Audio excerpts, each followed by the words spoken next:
All right, so in the last section, we optimized our neural network to better find the correlation in our data set by removing some distracting noise. And the network attended to signal so much better. It trained to 83% accuracy in the training data, and the testing accuracy was up to 85%.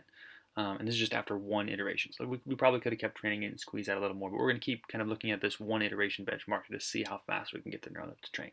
I mean, this is up from 60% before, right? So this is a huge gain in accuracy and in the speed of training for our neural network, and that was a lot of progress.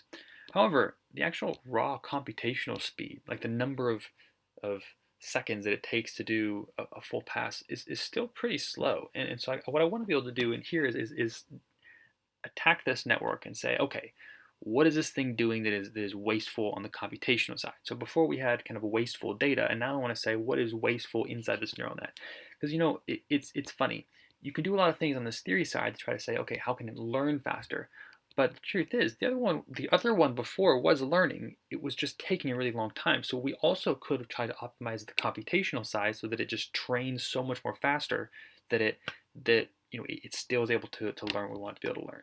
The faster you can get your neural net to train, then to be honest, the longer you'll let it train before you get bored and you'll find more interesting stuff. I mean, people train neural nets. You can kind of just keep training. There's no natural finish. It's unlike probabilistic graphical models, or many of them anyways, where you do a discrete count of lots of different things, and then when it's done, and that's its accuracy. Neural nets can kind of just keep training, right? But the faster you can get it to train, the more data you can be able to put into it, the stronger your neural net can be. So what we're going to do here is we're going to analyze what's going on in our network and look for things that we can shave out that are going to allow our neural net to go faster. And now there's one first one that kind of stands out to me. We're creating a really big vector for layer 0. It's 74,070 something values, right? And only a handful of them are being turned on to 1. Now, why does this matter? Well, this forward propagation step is a weighted sum. We take this 1, we multiply it by these weights, we add it into layer 1. Then we take the next one, 0, we multiply it by these weights, and we add that into layer 1. Whoa, wait a minute. We take a 0 and we multiply it by these weights, and then we add the result of that? That means every time there's a 0, when we take this vector and do a big matrix multiplication to create our layer 1, all these zeros aren't doing anything because they're being 0 times anything is still just 0. So 0 times this vector added into layer 1 doesn't change layer 1 from what it was before. So that to me is like the biggest source of inefficiency in this network.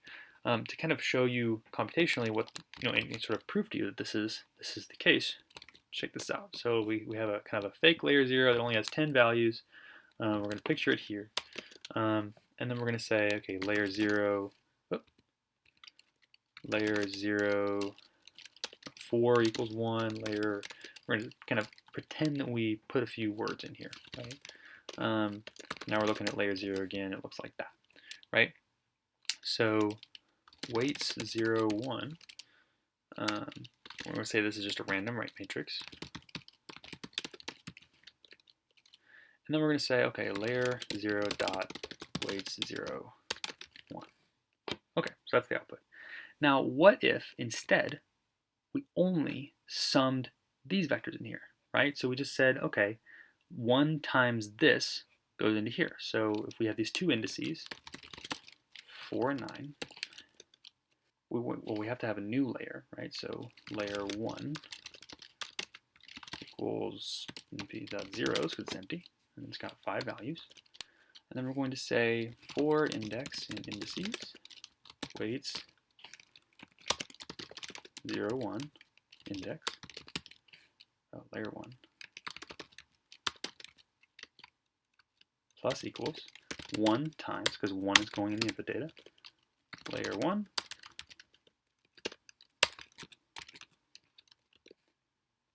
boom, exactly the same values. Look at that. And the cool thing here is that we only actually worked with part of this matrix. So if this is 2 words out of 70,000 words, then we just saved not having to perform this operation and this sum with the 69,000 other words. that should be a pretty great savings. Now we'll see how much it actually works out to in the end, but I mean that should be really positive. I'll be curious to see how that kind of works out. Now let's take a look at the neural net again. Look for some more inefficiency. Now the other thing that's inefficient is 1 times anything is just itself. So this whole 1 times thing is kind of a waste. So what if instead we change this to just be a sum? Because 1 times we can just eliminate that, right? So indices for 9, layer 1, still the same thing. Awesome. So we got rid of this multiplication, we got rid of doing these all together, and we're still getting the same hidden state that we were getting when we did this full, dot product, this full matrix or vector matrix multiplication.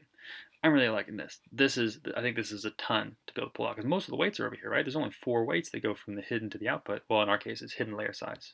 I think we have a bigger hidden layer, but um, most of the computation is here. 74,000 by whatever our hidden layer size. This is the beefy part of training and running our neural net. So that brings us to kind of the next project. So project 6 is about or project 5 rather is about installing this into the neural network from before. So I'm going to go ahead and let you take a stab at that, and then we're going to come back and talk about how we can do that in the neural net from before. All right, best of luck.